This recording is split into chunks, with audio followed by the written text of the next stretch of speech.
à tous.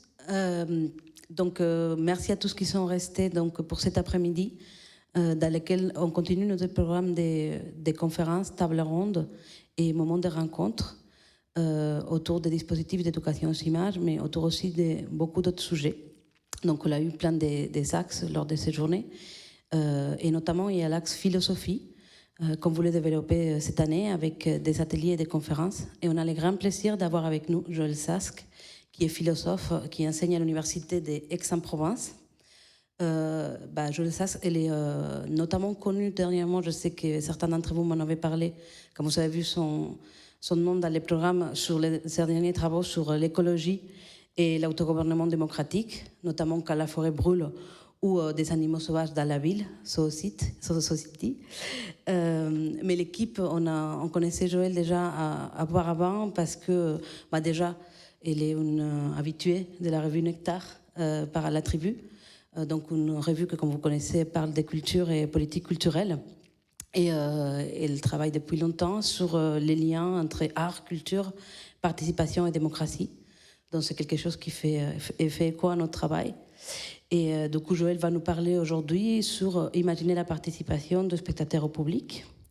Et donc, du coup, autour de ces questions-là, ce qui fait obstacle à la participation des personnes à la vie culturelle et sociale et ce qui, au contraire, la favorise et la consolide. Donc, merci beaucoup d'être là, Joël. Je vais vous laisser la parole pendant un certain temps pour que vous nous fassiez un topo. Et par la suite, on laissera la parole aux participants. Normalement, c'est bon. Vous avez simplement parlé. Ah oui, parfait. Merci beaucoup de cette invitation, de cette présentation, de votre présence. Et voilà, je vais essayer de remplir à peu près le contrat. Enfin, en l'occurrence, je suis là pour parler de participation dans un dispositif qui est tout sauf participatif. Donc, ça pose déjà un petit problème de cohérence et je crois qu'on peut en prendre note. On peut prendre acte du fait que... D'ailleurs, en ce qui me concerne, j'ai très souvent des invitations dans des théâtres, dans des cinémas, de la part justement d'institutions culturelles ou de gens qui ont les mains dans le cambouis de l'art, si je peux dire. Et le dispositif est toujours le même. Il est même pire à la limite que dans les salles de classe ou dans les universités ou encore dans les salles de séminaires doctoraux, c'est qu'on est vraiment sur l'estrade, quoi. Et l'estrade, c'est l'école. Enfin, l'école a été un peu faite comme ça aussi. Vous savez, la typomorphologie des lieux est à interroger quand on parle de participation. C'est pour ça que ce que vous avez dit est très juste. C'est vrai que j'ai commencé par des travaux sur la démocratie participative, en particulier sur le rôle de l'opinion publique en démocratie, me disant que on avait vite fait, c'était il y a très longtemps maintenant, on avait vite fait le deuil de l'opinion publique, parce que plein de gens estimaient que l'opinion publique, c'était l'opinion finalement fabriquée par les sondages d'opinion. C'était une opinion qui équivalait à un consensus mou, c'était un consensus fabriqué, alors voilà, on manufacturait. Alors il y a eu beaucoup de textes, et d'ailleurs les membres du public ont un peu plébiscité cette idée en se coupant l'herbe sous les pieds.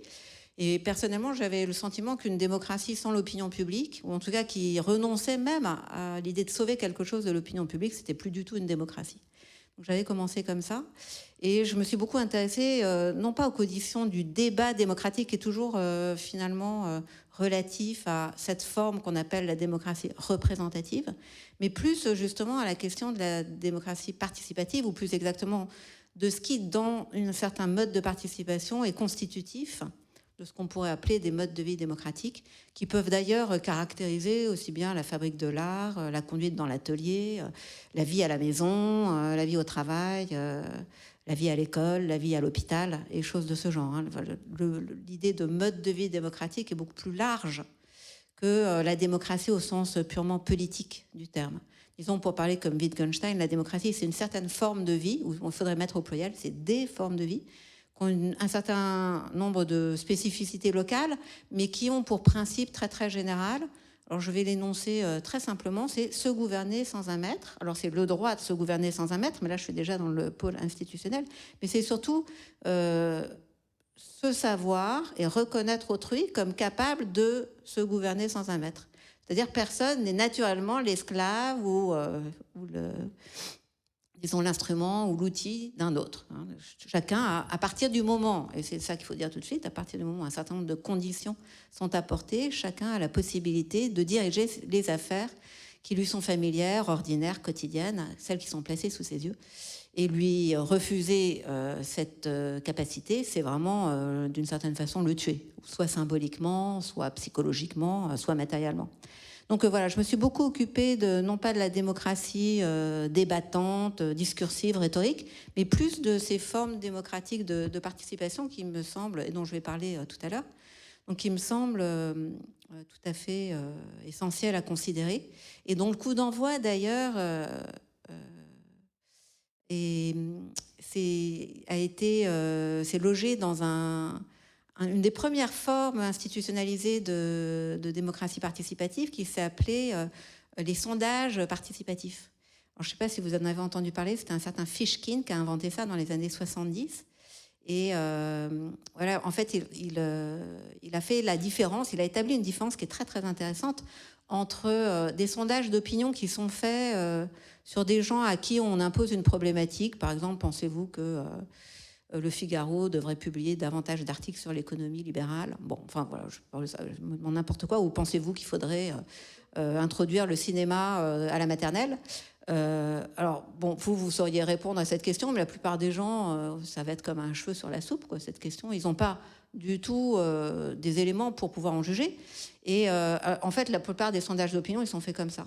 Bourdieu avait analysé, il en avait conclu que l'opinion publique n'existe pas, mais en fait, il avait analysé l'opinion publique à travers ce filtre-là. C'est-à-dire, l'opinion publique, c'est ce que fabriquent des sondages. Et en fait, ces sondages, ils sont constitués sur la base de questions que les gens ne se posent jamais en réalité. Donc, ils disent à peu près n'importe quoi.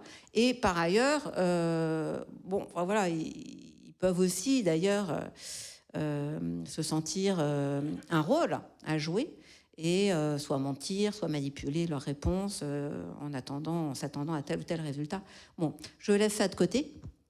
C'est intéressant. Bon, enfin, il y aurait beaucoup de choses à dire, mais je pense que le cas Zemmour est un bon exemple de ces dysfonctionnements du sondage d'opinion, en fait.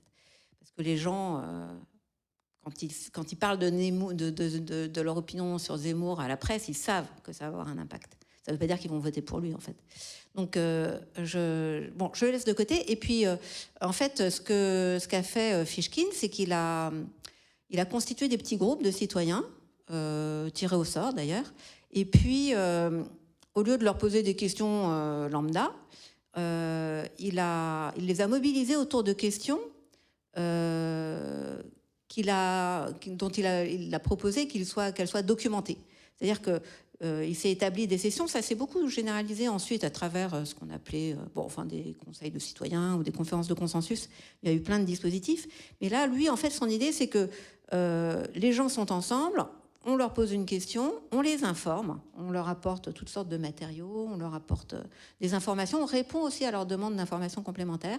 Et puis, une fois que cette session d'information, de discussion, d'apprentissage, d'éclairage réciproque est terminée, et ben à ce moment-là, on procède au sondage. Et c'est ça qui est intéressant. C'est la différence. Le sondage en soi, pourquoi pas. Mais il y a une énorme différence entre le premier sondage et le deuxième, en fait. Parce que ce qui s'est passé entre-temps, eh ben, c'est ça la participation, en fait. Enfin, c'est un des aspects de la participation. Alors, bon, là, je le mentionne simplement sans m'y attarder, mais disons que depuis une dizaine d'années, je m'intéresse non seulement toujours à l'autogouvernement, mais aussi, je dirais, aux conditions matérielles de l'exercice de cet autogouvernement. C'est-à-dire que pour se rencontrer, il faut des cafés, il faut des lieux, il faut des places, il faut des bancs, il faut des endroits où on est libre. Pareil pour jouer aux cartes, pareil pour aller pagayer, pareil pour ceci et pour cela. C'est-à-dire que nos activités, qu'elles soient ordinaires, ou qu'elles soient politiques, qu'elles soient sociales, confessionnelles ou ce que vous voudrez, elles n'ont pas lieu dans la stratosphère, si vous voulez. Nos activités, elles sont elles sont relatives à des lieux non seulement où elles sont possibles, mais en plus à des lieux qui ont une influence sur les interactions qui sont en jeu, en fait. Et donc, comment ces lieux participent-ils de la création d'interrelations et comment aussi une certaine attente concernant ces interrelations est-elle la source de l'aménagement, de l'entretien, d'une position par rapport à des lieux existants ou à venir, si vous voulez. Donc ça, c'est vraiment des questions, moi je trouve, qui font beaucoup défaut. Et j'insiste un tout petit peu parce que justement, le régime de l'image, comme disait René Berger, c'est un monde visqueux, hein, le monde de l'image, c'est un monde visqueux. C'est un monde un peu irréel, c'est un monde où finalement on perd le contact avec le réel, où l'épreuve de réel est court-circuitée. C'est intéressant de constater d'ailleurs que les premiers films sont des films de phénomènes absolument extraordinaires, qu'il est absolument incapable, enfin, qui ne peuvent pas se produire dans la réalité. Donc il y a une alliance sacrée, si vous voulez, entre l'image et le surnaturel, entre l'image et le fait de s'émanciper finalement des conditions matérielles de la vie, le fait de s'émanciper des logiques rationnelles, le fait de s'émanciper des dures réalités matérielles, des lois de la physique, des lois de la chimie, des lois de la nature, et choses comme ça, et des choses de ce genre. Donc bon, c'est une certaine vision, là j'exagère un petit peu, mais en tout cas, je ne sais pas si vous connaissez René Berger, mais enfin, j'imagine que oui. Enfin, c'est un philosophe, un critique d'art. Il a dirigé un musée de Lausanne aussi. Et dans les années 60, il va commencer à écrire sur la télévision, en fait. Et lui, ce qui l'intéresse, je trouve que c'est vraiment intéressant. Enfin, c'est très annonciateur de toute une vaste littérature qui va suivre. Donc, ce qui l'intéresse, c'est d'articuler d'un côté la critique du régime de l'image qui le terrifie, à une pédagogie de l'image qui lui permettrait aux gens de s'emparer des processus matériels de fabrique de l'image, ce qui leur permettrait de devenir des faiseurs d'images et au lieu d'en être les victimes, d'en être à la fois les créateurs et les bénéficiaires. Donc une société qui consomme des images et une société qui produit des images. Alors, s'agit-il encore d'images? Bon, ça, c'est ce que je voudrais demander, à la limite. Mais enfin, c'est pas la même société. Donc, lui s'inquiète. Alors, il y a toutes sortes de termes que je vais noter. Attendez. Voilà, donc, voilà, il dit le monde de l'image, c'est un monde visqueux dans lequel le spectateur s'abîme. Il perd contact avec son self. Alors, il parle de la télévision, hein, là. Donc, il perd contact avec le soi. C'est-à-dire qu'effectivement, le temps de l'image est un temps qui vous dépossède de vos rythmes biologiques et psychiques, en fait, d'une part. Et puis, il perd aussi ses capacités d'autodéveloppement. C'est-à-dire qu'il perd ce qu'on appelle aujourd'hui la proactivité. Enfin, c'est pas un terme très joli, mais enfin, disons qu'on oppose la réactivité à la proactivité. La réactivité, c'est le fait... alors, je vais y revenir tout de suite. La réactivité, c'est le fait d'être impressionné de l'extérieur par des objets qui frappent vos sens ou votre esprit, alors que la proactivité, c'est le fait justement de se mettre en route et à partir de quelque chose que vous ressentez, d'y aller de votre propre contribution, en fait. J'y reviendrai. Voilà. Et donc, il y a cette difficulté qu'a le spectateur d'agir, et justement la raison pour laquelle il perd le contact avec le monde réel. Parce que si vous n'agissez pas, il n'y a plus de contact. Ça n'est qu'à travers l'action qu'un contact s'établit avec les réalités extérieures. Sinon, voilà, il y a vraiment des réalisations. Alors il dit, voilà, je prends quelques termes encore juste pour donner la tonalité. Donc le milieu visuel, il est devenu envahissant, il est dictatorial, d'autant plus que les images, dit-il, se branchent directement sur les sens. Et il compare les effets de la télétransmission à une hallucination vraie. C'est-à-dire, ça agit comme une hallucination, mais qui est départie ou privée de la conscience, du statut de l'image psychique qui est dans votre esprit, en fait. Donc, c'est une hallucination que vous ne savez pas avoir. Voilà, elle dit la télé se branche directement sur le cerveau, etc. Il parle de téléfiction qui serait propre à la médiasphère, etc., etc. Bon, voilà un ensemble une terminologie, à mon avis, qui a cet intérêt, d'une part, de provenir de quelqu'un qui a vraiment essayé de fabriquer un monde participatif de l'image, et donc qui n'a pas, c'est pas comme Guy Debord ou comme Baudrillard, etc. Là, il y a vraiment une critique radicale de l'image. Ici, d'ailleurs, ça a créé beaucoup de tensions dans les textes de René Berger. Ici, non. Il a l'ambition, en quelque sorte, de transfigurer l'image de telle manière qu'elle devienne un outil, à la fois de communication, un lien social, un outil d'action, un outil de créativité de soi et de relations toujours nouvelles.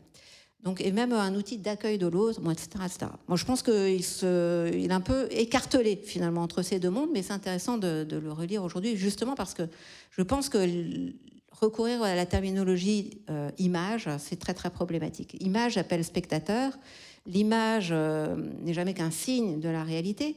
Donc, qu'on consulte Didier Huberman, Mondevin, etc. Enfin, il y a une inflation de la notion d'image. Et cette inflation invisibilise le fait que l'image, comme le dit Mondevin, Marie-Josée Mondevin, d'ailleurs, c'est toujours le signe d'une absence, en quelque sorte. Et cette absence est celle de la réalité.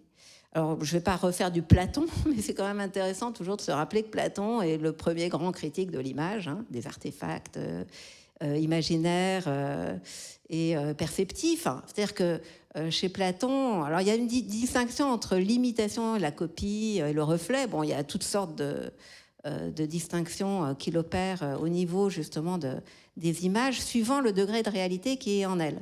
Alors, plus une image ressemble à son modèle et plus elle est réaliste, c'est-à-dire plus elle contient une certaine quantité de réalité. Et en revanche, vous vous souvenez, j'imagine, du mythe de l'allégorie de la caverne. En fait, vous avez des prisonniers qui ont des vases sur leur tête, ils voient leurs ombres qui est projetée au fond de la caverne par, disons, Ah non, pardon, je me trompe dans le dispositif, qui est très, très précis. Donc, vous avez les prisonniers sont enfermés au fond de la caverne et ils voient des ombres qui passent donc, sur la paroi du fond. Et ces ombres, elles sont projetées par un grand feu qui est loin au-delà de l'entrée de la caverne et en hauteur. Et entre tout ça, enfin, disons qu'il y a un muret qui dissimulent des gens, mais qui pourtant parlent. Alors leurs paroles se réverbèrent sur la paroi de la caverne aussi. Ils portent des choses sur leur tête, et donc ce que voient les gens, c'est les prisonniers, c'est en fait, c'est les ombres des objets qui circulent sur la tête des gens qui passent derrière le muret, etc., etc. Et donc, vous voyez. Donc voilà, il y a ce qui est intéressant dans cette allégorie, c'est qu'à chaque niveau, en fait, à chaque étape du voyage qui vous mène du fond de la caverne vers le soleil, vers la lumière, il y a une perte de réalité, en fait. Et cette perte de réalité, elle est au maximum au fond de la caverne, et pourtant les prisonniers n'en ont aucune conscience. Alors quand on lit aujourd'hui les propos de Mark Zuckerberg, on se dit que finalement, les prisonniers de la caverne, c'est peut-être pas un passé lointain, c'est peut-être un futur assez proche, finalement. Parce que qu'est-ce que c'est que... comment il appelle ça le non, comment ça s'appelle le métaverse. Voilà, le métaverse nous attend. Apparemment, beaucoup de gens sont complètement passionnés par ce métaverse et sont prêts à souscrire. Bon, voilà. Mais en tout cas, pour dire que la déréalisation est aussi l'un des plaisirs qui accompagne l'image, et que cette déréalisation, si on consulte la psychanalyse, Freud, etc., voilà, que cette déréalisation, elle est relative à un principe de plaisir, à une jouissance du sujet, on doit prendre en considération, mais qui est vraiment très, très problématique à partir du moment où on s'occupe de démocratie, on s'occupe de liens sociaux, on s'occupe de justice, on s'occupe d'équité, on s'occupe d'hospitalité et choses de ce genre. Donc là, plus les mondes sont virtuels, plus c'est facile de mettre autrui entre parenthèses, en gros, voire de le supprimer, en fait. C'est ce dont témoigne la réalité virtuelle. Je veux dire, c'est une machine à faire mourir des gens, en fait. Une machine, j'exagère un peu, mais c'est fait exprès. C'est pour vous embêter et éventuellement pour susciter quelques questions. Mais bon, enfin, en tout cas, les jeux qui consistent à tuer des gens sont tout à fait au sommet de la pyramide des intérêts pour les cyberspaces.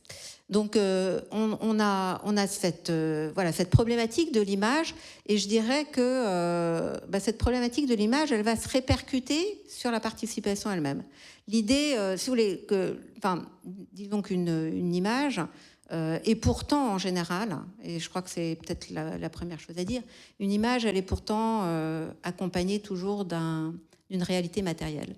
Alors, et même si c'est la télévision, si c'est l'Internet, l'écran d'ordinateur, il y a une réalité matérielle derrière l'image. Et je pense que la pédagogie de l'image pourrait très bien commencer par là. C'est-à-dire de dire, c'est quoi la fabrique de l'image ? Ensuite, il y a un autre aspect, moi, qui me semble important, c'est que souvent, à propos des films, on parle d'images, à propos des photographies, on parle d'images, on parle même d'images à propos des peintures, mais bon, quand on voit une photographie de, je sais pas moi, de Dorothea Lange ou de Walker Evans ou de Bernard Plossu, enfin, je prends des exemples, voilà, qui me viennent à l'esprit. Quand on est dans une exposition, on voit bien qu'il n'y a pas que des images. Je veux dire que, par exemple, il y a des formats, il y a des grains, il y a un principe d'exposition, il y a un encadrement, il y a parfois de l'odeur, il y a 1000 éléments qui contribuent à faire de l'expérience photographique une expérience qui est absolument irréductible au fait qu'on a à faire une image. Et ça, c'est un énorme problème. Si vous voulez, par exemple, en peinture, c'est pareil. Beaucoup de critiques d'art, dont Heidegger d'ailleurs, ne parlent de la peinture qu'à travers l'image que représente le tableau, c'est-à-dire le sujet du tableau. Mais si je dis, voilà, vous avez là sous les yeux un bouquet de fleurs que Van Gogh ou que Manet ou que Monet ou que Bonnard a été cueillir là dans ce jardin spécifiquement et qu'il a amené, et en fait il a utilisé telles fleurs qui viennent de telle région et pas de telle autre. Mais on s'en fiche en fait. Enfin, je veux dire que c'est pas ça qui fait le tableau. C'est un des éléments du tableau évidemment, mais ce n'est pas le tableau. Je veux dire, quand Heidegger parle de la marque, de l'empreinte du godillot du paysan dans la terre, et ce que ça veut dire, etc. Il parle de l'image du tableau, mais il ne parle pas du tableau. Il ne dit rien de la manière dont c'est fait, il ne dit rien de son format, il ne dit rien des moyens qui ont été utilisés, il ne dit rien des matériaux employés, il ne dit rien non plus d'ailleurs de la contextualisation propre au fait qu'il s'agit de tel moment, de tel peintre qui a tel projet pictural et choses de ce genre. Donc voilà, je vous parle plutôt d'art parce que je le connais mieux que le cinéma, mais il en va de même. Je veux dire, un film.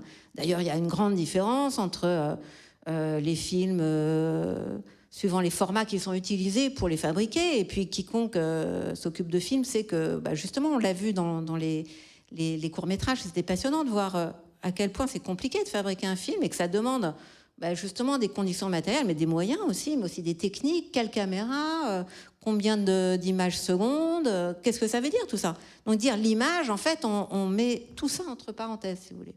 Alors, ce qui est problématique, par ailleurs, avec le régime de l'image ou avec le terme d'image, alors je ne dis pas qu'il ne faut pas l'utiliser, mais je pense que parler de pédagogie de l'image est peut-être moins précis que de parler de pédagogie finalement du cinéma, tout simplement, ou de la photographie, ou de ceci ou de cela.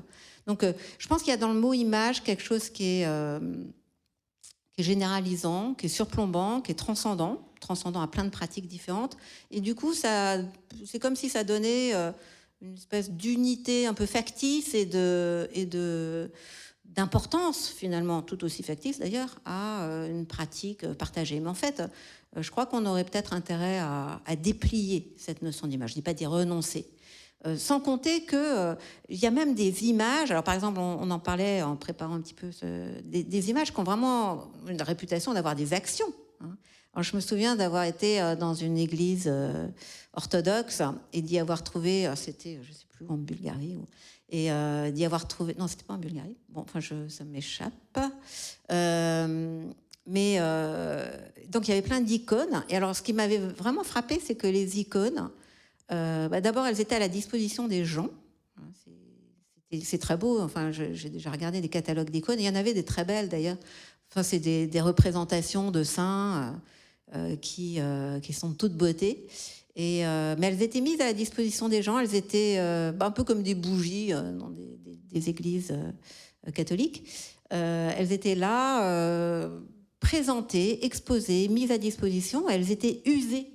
Elles étaient usées parce que les gens qui rentraient dans l'église, ils leur parlaient, ils les caressaient, ils les manipulaient, donc du coup, à force, au cours des siècles, il y avait vraiment des tas de parties de l'icône qui manquaient, et le bois même, parce que c'est des peintures qui font pas mal appel au doré d'ailleurs, et dont le dessin est très minutieux, qui sont sur bois en général.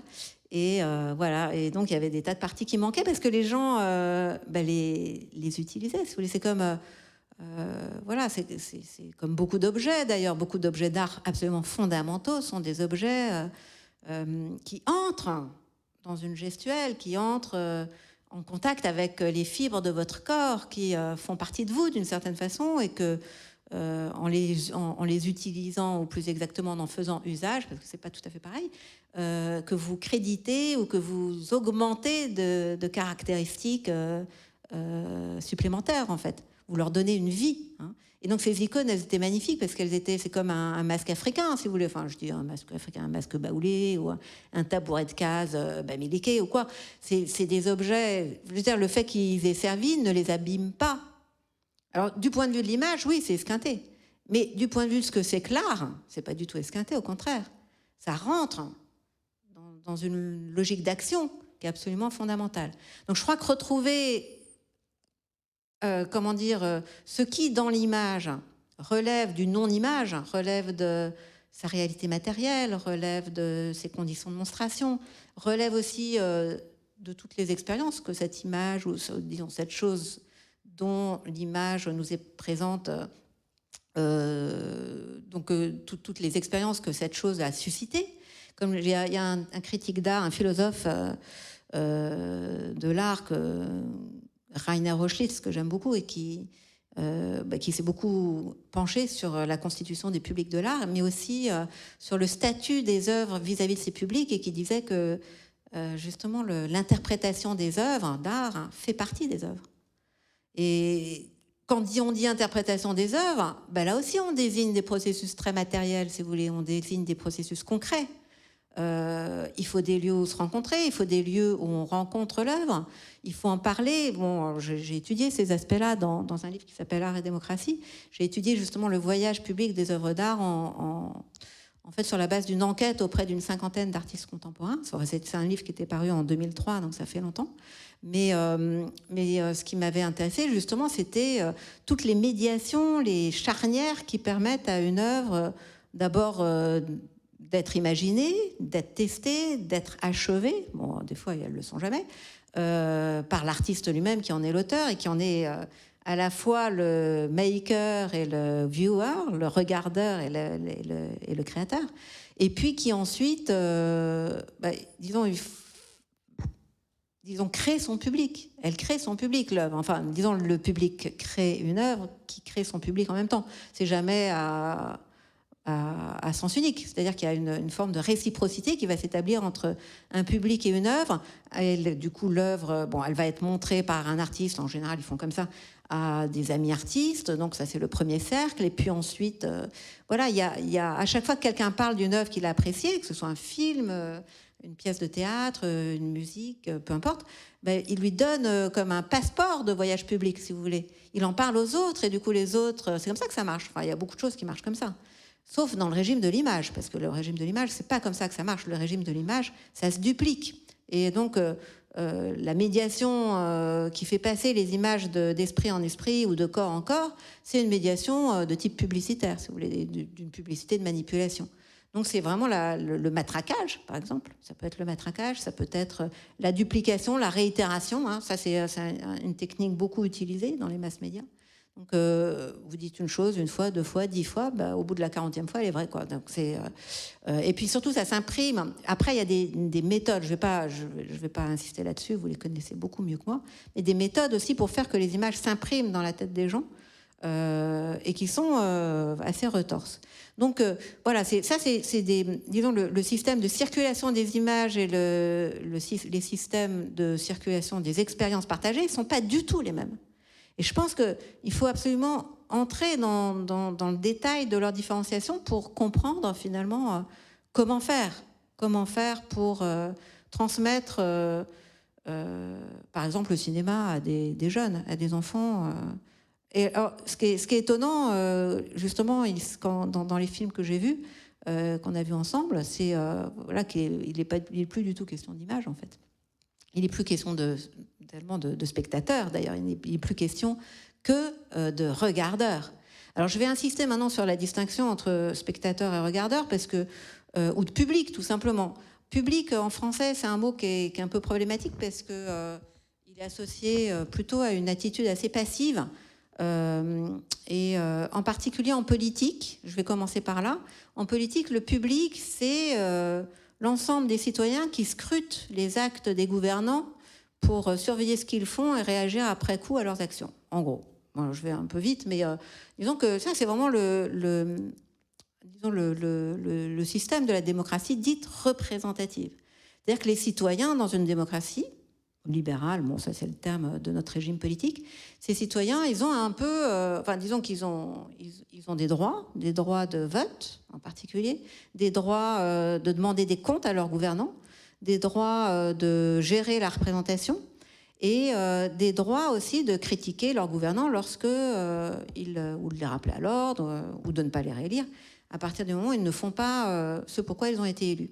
Donc ce droit-là, si vous voulez, il va s'exprimer sous la forme absolument indispensable d'ailleurs, mais qui n'est pas le tout de la citoyenneté, il va s'exprimer sous la forme justement d'une relation spectatoriale à la politique. Alors, c'est-à-dire qu'en fait, à partir du moment où vous mettez l'accent sur la représentation en politique, ou ça peut être d'ailleurs dans un syndicat, ou dans un comité d'entreprise, ou à la maison, enfin bon, ça peut être à peu près n'importe où, mais à partir du moment où vous mettez l'accent là sur cette phase de la vie sociale ou politique, eh bien, ce que vous voyez, en fait, c'est quelqu'un qui agit et les autres qui réagissent après coup, quoi, en gros. C'est-à-dire, alors, pour que, ça c'est évident, pour que, disons que l'exercice de la citoyenneté soit vraiment pratique et facilité, il faut que le pouvoir se montre. Donc, l'idée de la transparence, il y a toute une littérature sur ces questions-là. Donc, comment le pouvoir va-t-il se montrer ? Il va se montrer donc en faisant étalage, en quelque sorte, ou en rendant accessible, c'est la question de l'accès, alors là on n'en sortira jamais, donc en rendant accessible aux citoyens X et Y c'est les modalités de son action, en rendant accessibles les dossiers sur lesquels il s'est basé en rendant accessibles les conclusions et choses de ce genre. Donc il se montre, le pouvoir se montre, enfin il faut, pour qu'il soit vu, il faut qu'il se montre. Et à partir du moment où quelqu'un se montre, eh bien évidemment, il se montre sous, alors je simplifie beaucoup, mais il se montre sous son plus beau jour. Il ne va pas se montrer sous ses angles défavorables. Et donc, nécessairement, qu'est-ce qu'il va faire ? Il va essayer d'orienter la perception qu'il donne de lui-même. C'est fatal. Et donc, nécessairement, la représentation se retourne finalement en manipulation. Je veux dire, c'est très compliqué. Bien sûr que la représentation est indispensable, encore une fois, mais cette représentation court toujours le risque, à partir du moment où elle devient très indépendante, de réduire le citoyen à un spectateur qui a les yeux rivés sur le pouvoir, qui pense que la vie politique consiste à finalement à critiquer ou à vitupérer ou à protester ou à manifester ou encore à plébisciter, à acclamer, etc., qui demande des chefs charismatiques. Et qui, de ce fait, se départit entièrement ou renonce entièrement à son propre pouvoir d'action, si vous voulez.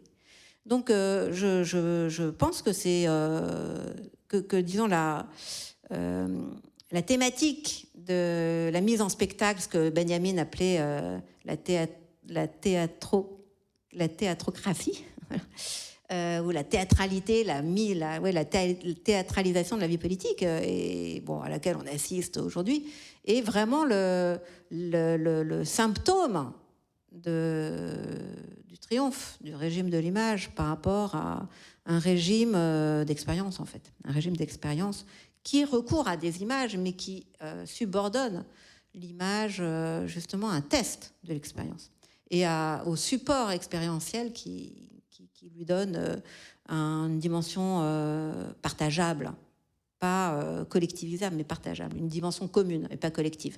Alors, je pourrais revenir sur la différence entre commun et collectif, c'est assez intéressant. Voilà, donc ça c'est le spectateur, si vous voulez. Donc le spectateur, par définition, comme disait Beaumarchais, il n'agit pas. Le spectateur, il peut agir, mais il n'agit pas sur l'action dont il est le spectateur, si vous voulez. Il est toujours à côté. C'est dans la définition. Alors, il y a eu plein de tentatives dans le monde de l'art contemporain, en particulier, ou du spectacle vivant, de dire acteur, voilà, de l'écrire autrement pour réintégrer l'idée d'un acteur dans le spectateur. Mais pourquoi se prendre la tête? C'est-à-dire qu'il y a les spectateurs d'un côté, il y a les acteurs de l'autre, et c'est pas les mêmes potentiels, c'est pas les mêmes attitudes face à la vie ou face à des objets qui sont présentés à notre attention. C'est pas la même chose, voilà. Et donc, ça ne veut pas dire, encore une fois, hein, des spectateurs, par exemple, les spectateurs du théâtre classique étaient extrêmement violents, en particulier. Enfin, ils avaient des réactions très, très... Mais quand on voit des vieux films aussi sur comment se comportaient les gens dans les salles de cinéma, c'était très, très participatif. Bon, évidemment, ils n'avaient pas d'action sur ce qui était en train de se passer dans le film, mais on voyait des gens qui se bécotent, qui fument, qui parlent, qui plébiscitent, qui hurlent de joie ou qui hurlent de colère. Bon, voilà. Donc, il y avait, en fait, le public, surtout en Italie, enfin, moi, j'ai vu des films comme ça, mais... je ne sais pas comment c'était en France au début, mais en tout cas, les publics étaient très excités, et très mobilisés en quelque sorte face. Ils n'avaient pas du tout cette attitude séparée, isolée, immobile, passive, réceptive en fait, qui est le cas des publics d'aujourd'hui. Donc, il y a une différence entre spectateurs et acteurs. Il y a une différence. Alors moi, je vais parler de public parce que c'est un mot, moi, qui me convient bien. Il y a d'autres termes qu'on peut utiliser. C'est celui de regardeur, c'est celui de... Il y en avait un autre. Il y a les viewers, les audiences. Voilà. Bon, après, voilà, est-ce que ça convient mieux? Mais en tout cas, il me semble que cette attitude de spectateur face à la politique a des répercussions sur les politiques culturelles, sur ce qu'on appelle les politiques culturelles finalement. D'ailleurs, c'était frappant dans le témoignage du représentant, enfin, je sais pas, parce qu'il disait oui, il faut partir de ce qui est là. Il n'y a pas de désert culturel, etc. Mais alors, ça fait très plaisir d'entendre ça parce que moi j'ai beaucoup écrit sur sur la critique de la notion même de désert culturel qui est présente d'ailleurs chez beaucoup d'artistes contemporains, l'idée qu'ils vont aller apporter de l'art au sauvage dans les banlieues, etc. Donc je passe sur cet aspect, mais il n'a fait que la moitié du chemin. C'est-à-dire, il dit il n'y a pas de désert culturel, les gens sont enculturés. D'ailleurs, c'est un mot qu'il faut utiliser parce que il est distinct de la déculturation, de la culture, le fait de se cultiver.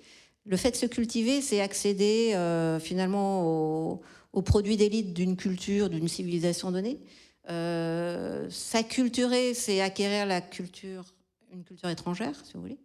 Et puis, par contre, on n'a pas trop de... Enfin, le mot qui convient pour dire simplement le fait... d'acquérir la culture de son lieu de naissance, de ses parents, de son milieu, etc. C'est le mot enculturation, en fait. On s'enculture. Mais en fait, cette enculturation n'est pas du tout immédiate, spontanée, automatique. On sait bien que pour apprendre notre langue, il faut à peu près 10 ans déjà, rien que ça. Et que si cette langue ne vous est pas enseignée, non seulement vous ne la saurez pas, mais vous ne pourrez jamais en apprendre aucune autre, si vous voulez. Donc, c'est très compliqué d'acquérir la culture de son groupe. Mais en même temps, cette acquisition est la condition de notre participation à ce groupe. Donc, le témoignage qu'on a entendu, justement, partait de cette idée qu'il n'y a pas d'individu sans culture, à part dans des cas vraiment très, très extrêmes, genre les enfants sauvages, les pauvres gosses, des orphelinats roumains. Bon, voilà. Donc, vous avez des gens, des enfants qui grandissent véritablement sans cet environnement suffisamment bon dont nous parle Winnicott et qui deviennent des monstres. Mais à part ça, évidemment, donc tout le monde a une culture. Il n'y a pas d'humain indépendamment de la participation. Alors, il faudra revenir là-dessus aussi, à une culture donnée. Mais en même temps, il s'est arrêté là. C'est-à-dire qu'il a dit, il faut qu'on parte de là, mais il n'a jamais dit que... alors, il disait, il faut qu'on parte de là pour donner accès à l'offre. Il a gardé ce vocabulaire. Et ça, c'est intéressant parce que ça montre, c'est très symptomatique. Il y avait une offre, mais il n'a pas envisagé, comme on l'a fait ici au Merlan, avec Nathalie Marteau, on n'a pas envisagé qu'il pouvait y avoir une offre qui venait de la base, en quelque sorte. Je dis la base, c'est pas le terme qu'il faudrait utiliser, mais de ces gens qui ont quand même une culture et qui ne sont pas plongés dans un désert culturel.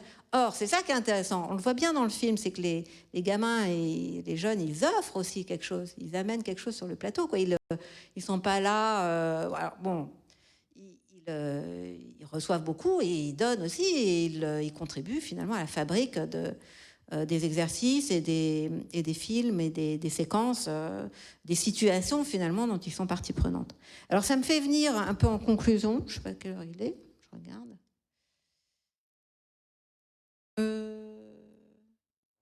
Je suis perdue là au niveau du temps. Je ne sais même pas à quelle heure j'ai commencé. C'était...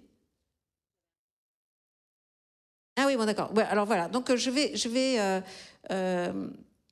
conclure sur la participation. Alors je dirais que disons du point de vue de ma mayonnaise conceptuelle, participation et images et spectateurs font assez mauvais ménage, même si, encore une fois, je pense que ce sont des phases importantes de la vie sociale et de l'être ensemble.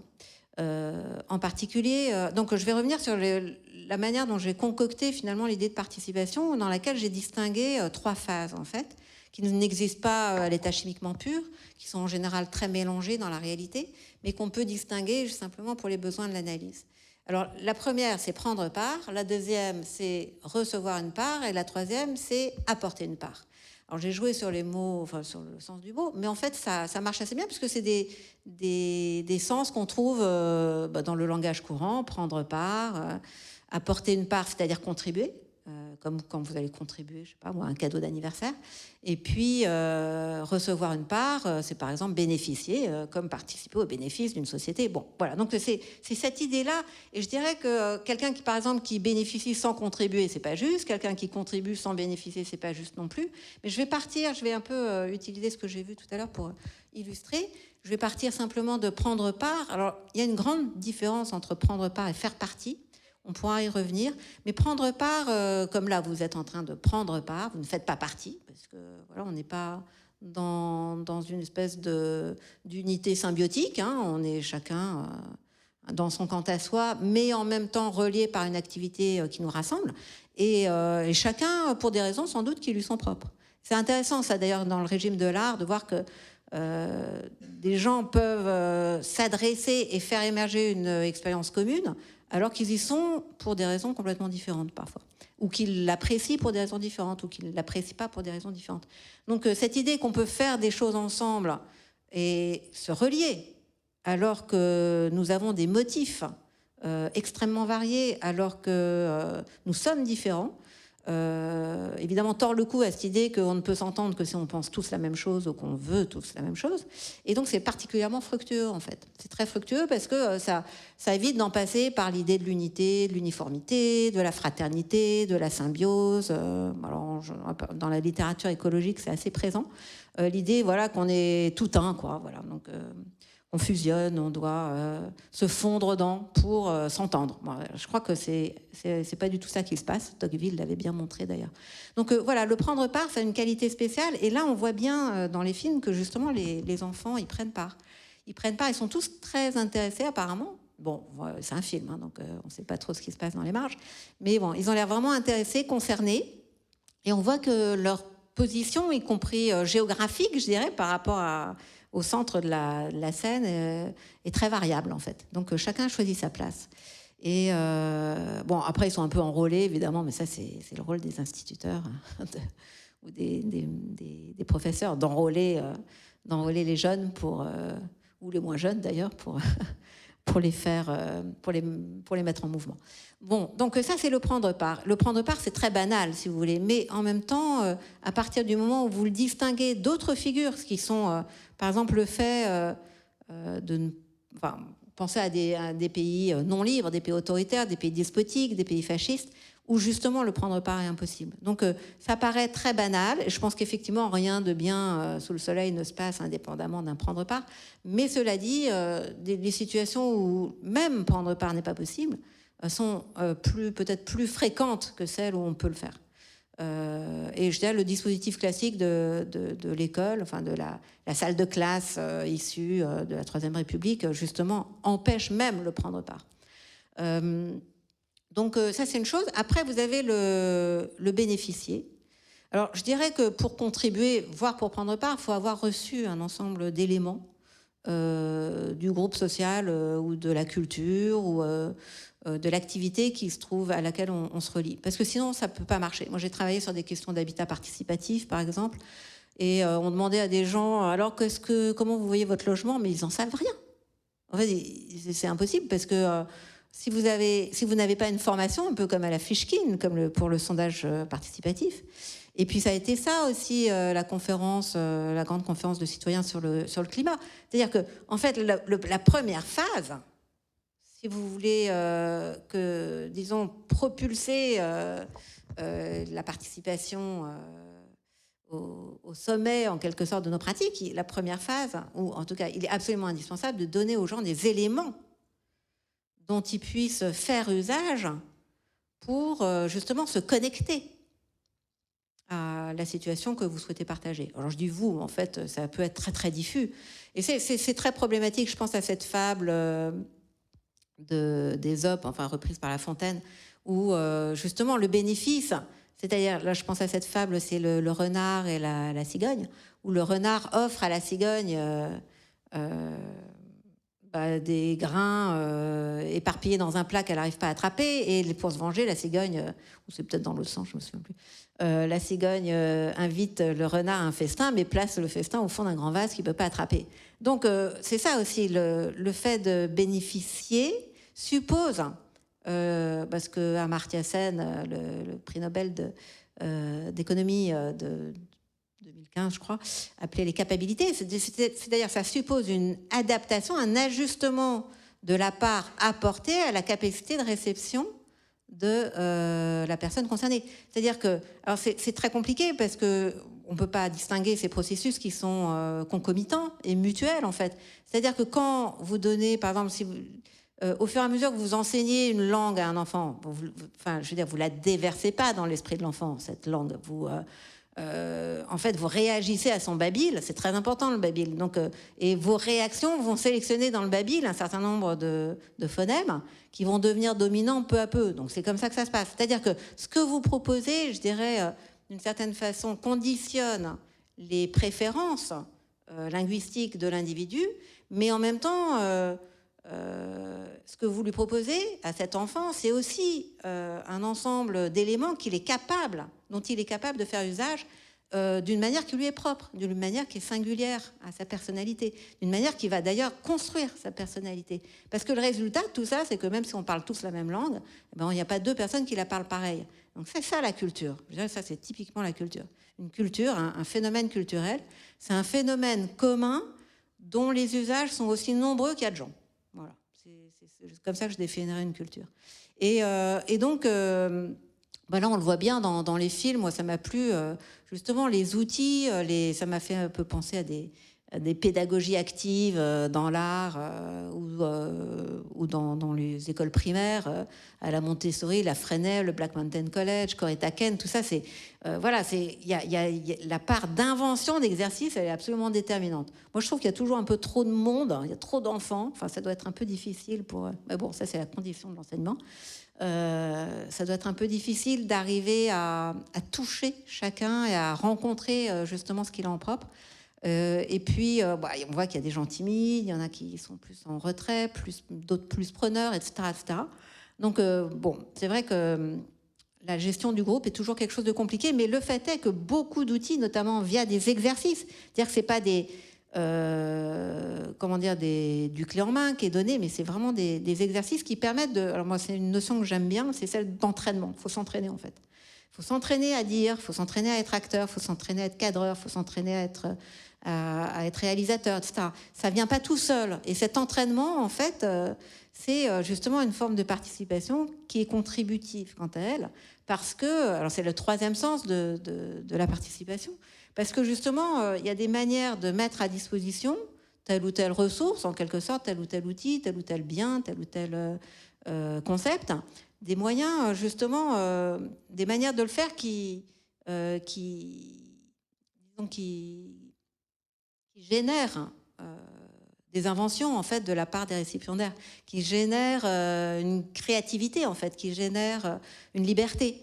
Alors il y a beaucoup de, évidemment, je pense que les œuvres d'art, d'une manière générale, sont un peu faites pour ça, enfin comme ça. Mais le fait est que la contribution, si vous voulez, n'est possible que vis-à-vis, disons, d'un univers ou d'un monde qui est suffisamment souple, suffisamment flexible, suffisamment généreux aussi pour faire de la place à une nouvelle part qui est apportée. Alors ça, c'est compliqué aussi. C'est-à-dire que bon, dans l'école classique, il n'y a pas de souplesse. En fait, cette flexibilité, elle n'y est pas vraiment, puisque on estime que la culture est académisée, c'est-à-dire, c'est un peu comme le musée, c'est-à-dire qu'il y a une... enfin, bon, je fais un peu des sauts, mais c'est-à-dire qu'il y a